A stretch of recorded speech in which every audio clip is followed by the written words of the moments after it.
உங்கள் உயிரின் இயல்புக்கு ஒத்து வராத எந்த தொழிலையும் நீங்கள் செய்ய தொடங்கினால் அது நரகம். உங்கள் உயிரின் இயல்புக்கு ஏற்ற எந்த தொழிலை செய்தாலும் அந்த நிமிடத்தில் அங்கு சொர்க்கம் சிருஷ்டிக்கப்படுகிறது. இந்த பேர் உண்மையினை நீங்கள் புரிந்து கொண்டால் போதும். சில பேர் என்னை பாராட்டுகிற போது அந்தரங்கமாக சொல்வார்கள், ஐயா உங்கள் பேச்சிலே உயிர் இருக்கிறது, உங்கள் பேச்சிலே உயிர் இருக்கிறது என்பார்கள். ஏன்? என் உயிரே பேச்சில்தான் இருக்கிறது. பேச்சுதான் எனக்கு தவம், பேச்சுதான் எனக்கு யாகம், பேச்சுதான் எனக்கு யஜ்ஞம், பேச்சுதான் என் வழிபாடு, பேச்சுதான் என் தவம். எனவே என்னால் அதில் சாதிக்கிற ஒரு சாதனையை வேறொரு துறையின் மூலமாக என்னால் செய்துவிட முடியாது.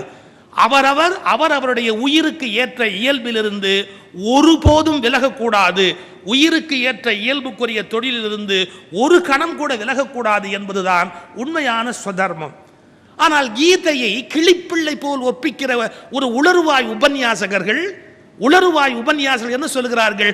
அது வர்ணாசிரம தர்மத்தை பொறுத்தது, எனவே அதன்படி அவரவர் ஜாதிக்கேற்ற தர்மத்தை செய்வது என்று இந்த காலத்துக்கு சம்பந்தம் இல்லாத உரை சொல்லிக் கொண்டிருக்கிறார்கள். தவறு அது. உயிருக்கு என்ன இயல்பு ஏற்றதோ, ஸ்வதர்மம் எதை செய்ய சொல்லுகிறதோ அதை செய்ய தொடங்கினால் உன்னதமாக ஒரு வேலையை நம்மாலே பார்க்க முடியும். இதை மனதில் வைத்துக் கொண்டு ஒவ்வொருவரும் ஒரு தொழிலில் ஈடுபட வேண்டும். நான் இதை புரிந்து கொள்வதற்காக ஒரு நிகழ்வு சொல்கிறேன். ஒரு தாய் ஒட்டகம் தன்னுடைய குட்டி ஒட்டகத்தை அன்போடு கொஞ்சிக் கொண்டிருந்தது. அந்த குட்டி ஒட்டகம் தன்னுடைய தாயிடத்தில் சொன்னது, அம்மா எல்லாம் சரி, இந்த கடவுள் ரொம்ப மோசமான மனிதர், அநீதி இழைத்து விட்டார். பார், நம்முடைய கால்கள் குச்சி குச்சியாக இருக்கின்றன. ஒட்டகத்துக்கு கால் முளைத்த காற்று என்று பெயர். கிரீமல் என்ற சொல்தான் பிறகு கேமல் என்றே மாறிற்று. கால் முளைத்த காற்று என்று குறிப்பிடப்படுகிற ஒரு அதிசய விலங்கு. அப்படி நடக்கிற போது அப்படி காலை வீசிக்கொண்டு வரும் ஒட்டகம். அந்த கால் அதற்கு ஒரு வித்தியாசமான அமைப்பு. அதை சொல்லுகிறது குட்டி தாயிடத்தில், அம்மா இந்த கால் பார், ஒட்டடைக்குச்சி மாதிரி நீளமாய் அசிங்கமா இருக்கிறது, கடவுள் நம்ம ஏன் இப்படி படைத்து விட்டார். அப்போது தாய் ஒட்டகம் சொன்னது, மகனே அறிவில்லாமல் பேசுகிறாய், இது கடவுள் நமக்கு கொடுத்த பரிசு. வேறு வகையாக கால் இருந்தால் மணலில் புதைந்து போய்விடும், இந்த கால் தான் மணலில் பொதியாது. பாலைவனத்தில் நடந்து போவதற்காகவே கடவுள் கொடுத்த பரிசு இந்த கால்கள். சரியம்மா, கண் ரப்பை மயிர்பார், முரம் மாறி இருக்கிறது, மற்றைய விலங்குகளுடைய கண்ணைப்பார், நம்முடைய கண்ணைப்பார், எவ்வளவு அசிங்கமாக இருக்கிறது, கடவுள் ஏன் இப்படி நம்மை வஞ்சித்து விட்டார். முட்டாளே, பாலைவனத்தில் மணல் புயல் வீசும், அப்போது கண்ணை மூடிக்கொண்டு விட்டால் அப்படி தள்ளிய மாத்திரத்தில் எல்லா மணலும் வெளியிலே போக வேண்டும் என்றால் இப்படி நீளமான ரப்பை மயிர் மிக அவசியம். கடவுள் நமக்கு கொடுத்திருக்கிற பரிசு அது, மறந்து விடாதே என்றது தாய் ஒட்டகம். அம்மா பற்களை பார், தட்டை தட்டையாக, உதடுகளை பார், எவ்வளவு கெட்டியாக அசிங்கமாக இருக்கிறதை நீ பார்க்கவில்லையா? இவ்வளவு அசிங்கமான முகம் நமக்கு எதற்கு? கண்ணே, பாலைவனத்தில் கள்ளிச்செடிதான் முளைக்கும், முள் செடிதான் முளைக்கும், அதை கடிப்பதற்கேற்ற பற்கள், அதனால் காயப்படாத உதடுகள் என்று கடவுள் நமக்கு கொடுத்திருக்கிற ஒப்பற்ற பரிசு அந்த உதடும் பற்களும். கண்ணே, உனக்கு புரியவில்லையா? எல்லாம் சரி, முதுகில் என்ன ஒரு பாவ மூட்டை, முதுகில் என்ன பாவ மூட்டை? கண்ணே, பாலைவனத்தில் ஒரு வாரம் தண்ணீர் கிடைக்கவில்லை என்றாலும் ஆக்சிஜன் ஏற்றம் அடைந்து மீண்டும் நமக்குள்ளே சுழற்சி செய்து கொள்வதற்காக நீருக்காக கொடுக்கப்பட்டது அந்த திமில். அது கடவுள் நமக்கு கொடுத்திருக்கிற ஒப்பற்ற பரிசு. பாலைவனத்து வாழ்க்கைக்காகவே கடவுள் பரிசாக கொடுத்திருக்கிறார் என்றது தாய் ஒட்டகம். குட்டி கேட்டது, அப்படியானால் நாம் ஏனம்மா ஜூவில் இருக்கிறோம்? நன்றாக யோசியுங்கள். பாலைவனத்தில் இருப்பதற்கு எவையெல்லாம் பரிசாக தரப்பட்டனவோ அவையெல்லாம் ஜூவில் இருக்கிற போது தண்டனைகள். பாலைவனத்தில் இருப்பதற்கு எவையெல்லாம் வரங்களாக தரப்பட்டவையோ அவையெல்லாம் சமவெளியில் வாழுகிற போது சாபங்களாக, வரங்கள் சாபங்களாக மாறிவிடுகின்றன. நீ இருக்க வேண்டிய இடத்தில் இருந்தால் சாபங்களை வரங்களாக்கலாம், இருக்கக்கூடாத இடத்தில் இருந்தால் உனக்கு வரங்கள் சாபங்களாகிவிடும் என்பதை ஒருபோதும் மறந்து விடாதே. இருக்க வேண்டிய இடத்தில் இரு. உன் உயிரின் இயல்பு எந்த தொழில் மீது உன்னை செலுத்துகிறதோ அந்த தொழில் மீது உன் மனத்தை செலுத்துவதற்கு பழகு. உன் உயிரின் இயல்புக்கேற்ற வாழ்க்கையை மேற்கொள். இதை ஸ்வதர்மம் என்று குறிப்பிட்டார். என் மனசாட்சி ஒத்துக்கொள்ளாத ஒரு வேலையை கூட நான் வேறு சில காரணங்களுக்காக தேர்ந்தெடுக்க கூடாது. மாமியார் வீட்டுக்கு பக்கம், சில நண்பர்கள் வீடு வாங்கினால் அதே இடத்தில் நானும் பக்கத்தில் வீடு வாங்குவேன். என் நண்பன் எந்த கல்லூரிக்கு போகிறானோ அதே கல்லூரியில் நானும் படிக்க போவேன். இன்னும் சில பேர் முட்டாள்தனமாக பெண் பார்க்க போகிற போது கூட நண்பர்களை அழைத்து போகிற அசட்டுத்தனத்தை செய்கிறார்கள். நீங்கள் வாழ்க்கையில் முடிவெடுக்கிற போது நாம நம்முடைய வாழ்க்கை பற்றிய முடிவுகளை எடுக்க வேண்டுமே ஒழிய இரவல் முடிவுகளை சுமக்கிறவர்கள் வாழ்க்கையில் மிகப்பெரிய ஆபத்துகளுக்கு உள்ளாவார்கள். சொந்த முடிவுகள் தான் உங்களுக்கு பலமளிக்க கூடியவை. எனவே இருக்க வேண்டிய இடத்தில் இரு, தேர்ந்தெடுக்க வேண்டியதை நீயாக தேர்ந்தெடுத்து பழகு. இது வாழ்க்கைக்கு மிக மிக முக்கியமான ஒன்று. இதன் பிறகு நீ எந்த தொழிலை தேர்ந்தெடுத்துக் கொண்டாய் என்பதை பற்றி கவலை இல்லை. அது வீடு கூட்டுகிற வேலையாக இருக்கலாம், வீடு கட்டுகிற வேலையாக இருக்கலாம், இல்ல வீடு பெறுகிற வேலையாக கூட இருக்கலாம். நீ எந்த மாதிரியான வேலையை வேண்டுமானாலும் தேர்ந்தெடுத்துக் கொள்ளலாம். ஒன்றை புரிந்து கொள்ள வேண்டும், இந்த உலகத்தில் எந்த தொழிலையும் விட எந்த தொழிலும் தாழ்ந்தது அல்ல, எந்த தொழிலையும் விட எந்த தொழிலும் உயர்ந்ததும் அல்ல. எந்த தொழிலையும் விட எந்த தொழிலும் உலகத்தில் உயர்ந்ததும் அல்ல, எந்த தொழிலையும் விட எந்த தொழிலும் தாழ்ந்ததும் அல்ல.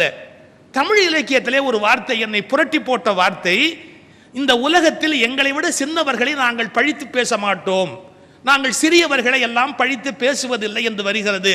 எனக்கு அது கூட ஆச்சரியம் அல்ல. அதை எழுதிய புலவன் எழுதுகிறான், எங்களை விட உயர்ந்தவர்கள் சிறந்தவர்களை வியக்கிற பழக்கமும் எங்களுக்கு இல்லை என்றான். மாட்சியில் பெரியோரை வியத்தலும் இல்லமே. இந்த உலகத்தில் பெரியவர்கள் என்று யாரையும் நாங்கள் வியப்பதும் இல்லை, தாழ்ந்தவர்கள் என்று யாரையும் தாழ்த்துவதும் இல்லை. ஒன்றை புரிந்து கொள்ளுங்கள், அளவுக்கு மீறி யாரையாவது உயர்த்துகிறவர்கள் வாழ்க்கையில் அளவுக்கு மீறி யாரையாவது தாழ்த்துவார்கள் என்பதும் வாழ்க்கையின் மிகப்பெரிய ரகசியம். மாட்சியில் பெரியோரை வியத்தலும் இலமே, அதுபோல் சிறியோரை இகழ்தலும் இலமே, நாங்கள் இகழ்வதும் இல்லை என்றார். இந்த உண்மையை புரிந்து கொண்டு விட்டால் இந்த உலகத்தில் இழிவான தொழில் என்று எதுவும் இல்லை, உயர்வான தொழில் என்றும் எதுவும் இல்லை. எது வேண்டுமானாலும் தொழிலாக இருக்கலாம், ஆனால் அந்த தொழிலுக்குரிய தர்மத்தை நீ காப்பாற்றியாக வேண்டும். நீ என்ன தொழிலை தேர்ந்தெடுத்துக் கொள்ளுகிறாயோ அதற்குரிய தர்மத்தில் உன்னை கொண்டு செலுத்த வேண்டும். நான் படித்த கதைகளில் என்னை பிரமிக்க வைத்த கதை திருவண்ணாமலை தலபுராணம். உங்களுக்கு தெரியும், தலபுராணம் என்பது புனிதமாக கருதப்படுகிற ஒரு நூல். அதில் ஒரு வேசியின் கதை வருகிறது, ஒரு பரத்தை, ஒரு வேசியின் கதை வருகிறது. ஒரு காலத்தில் பரத்தமை இந்த நாட்டில் ஒரு தொழிலாக, முறைப்படுத்தப்பட்ட தொழிலாக கருதப்பட்டது. நான் ஒருபடி மேலே போய் சொல்வது என்று சொன்னால் அதில் சில நியாயமும் இருந்தது, அதில் சில நியாயமும் இருந்தது. எல்லோரும் எல்லோரையும் கெடுப்பதை விட, எல்லோரும் எல்லோரையும் கெடுப்பதை விட கெடுக்க விரும்பவர்கள் மட்டுமே கெட்டு போவதற்கு வாய்ப்பு கொடுப்பது ஒன்றும் தவறில்லையே.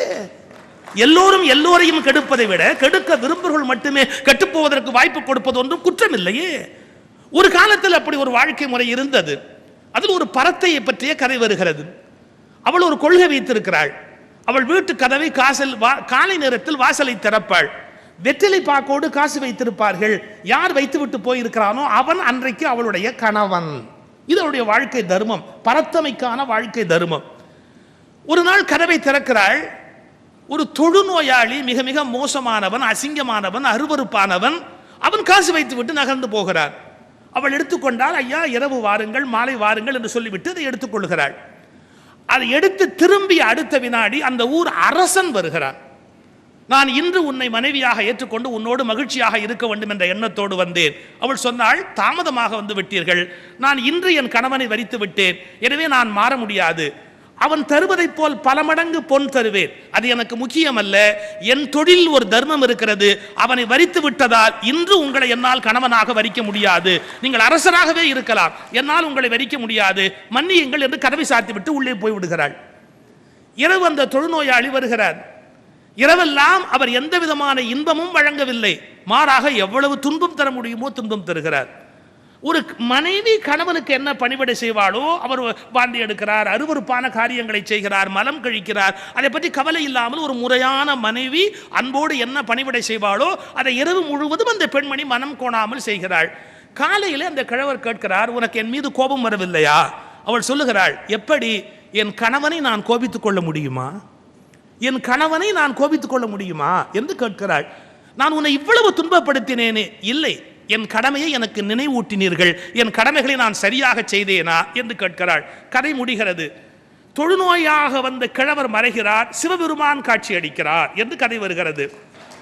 கடைசியில் சிவபெருமான் காட்சி அளிக்கிறார். அவரை பார்த்தவுடன் அந்த பெண்ணுக்கு கை நடுங்குகிறது. நன்றாக கவனியுங்கள், எந்த தொழில் செய்தாலும் அந்த தொழிலை சரிவரச் செய்தால் அவர்களுக்கு கடவுள் காட்சி தருகிறார் என்று கதை எழுதி வைத்திருக்கிறார். பரத்தமை உட்பட கடவுள் கேட்கிறார், ஏதேனும் வரம் வேண்டும் என்றால் வரம் கேள், உனக்கு தருகிறேன். நான் இப்படி ஒரு பெண்ணை உலகத்தில் பார்த்ததில்லை, உனக்கு என்ன வரம் வேண்டுமோ நீ கேள் என்று. பதட்டத்தில் அவள் என்ன பேசுகிறோம் என்று தெரியாமல் கடவுளை பார்த்த அதிர்ச்சியில் சொல்லுகிறாள், எப்போதும் என்னுடைய காலடிகள் உன் தலை மீது இருக்க வேண்டும். என்ன கேட்பார்கள்? உன்னுடைய திருவடிகள் என் தலை மீது இருக்க வேண்டும் என்று கேட்பதற்கு பதிலாக எப்போதும் என்னுடைய காலடிகள் உன் தலை மீது இருக்க வேண்டும் என்று கேட்கிறாள். சிவபெருமான் சிரிக்கிறார். நீ சாதாரணமாக என்னை பார்த்தவரை சரியாக இருந்தாய், சிவபெருமானாக பார்த்தவுடன் நீ நடுங்கி போய்விட்டாய். நீ கேட்க வேண்டிய வரத்துக்கு நேர்மாறாக கேட்டுவிட்டாய். என் திருவடிகள் உன் தலையில் இருக்க வேண்டும் என்று கேட்டு இருக்கலாம், மாறாக உன் திருவடிகள் என் தலை மீது இருக்க வேண்டும் என்று கேட்டுவிட்டாய். இப்போதும் நான் வரத்தை மாற்ற முடியாது, தருகிறேன். அவளுக்கு தும்பை என்று பெயர். இப்போதும் தும்பை பூவை எடுத்து பாருங்கள், 5 விரல்களோடு வெள்ளையாய் சின்னதாக பூக்கும். நீ இனிமேல் தும்பை என்ற பூவாக பிறப்பாய், உன்னை என் தலை மீது விருப்பத்தோடு நான் சூடிக்கொள்வேன் என்று சிவபெருமான் வரம் கொடுத்தார் என்று திருவண்ணாமலை தலபுராணத்தில் ஒரு கதை வருகிறது. யோசித்து பாருங்கள், பரத்தமை என்பது ஒரு தொழிலா? ஆனால் அந்த தொழிலிலும் தன் தர்மத்தை விட்டுவிடாமல் வாழ்ந்த பெண்ணை வரம் கொடுத்து சிவபெருமான் அவள் திருவடிகளை தன் தலை மீது சூடிக்கொண்டாள் என்று கதை எழுதி வைத்த நாடு இந்த நாடு. என்ன பொருள்? நீ என்ன தொழில் செய்கிறாயோ அதற்குரிய தர்மத்திலிருந்து ஒருபோதும் விலகாமல் இரு, கடவுள் உனக்கு ஊழியம் செய்ய தயாராக இருப்பார் என்பதுதான் இந்த நாட்டின் கர்ம யோகம் நமக்கு கற்றுக் கொடுக்கிற ஒரு அருமையான வழிமுறை.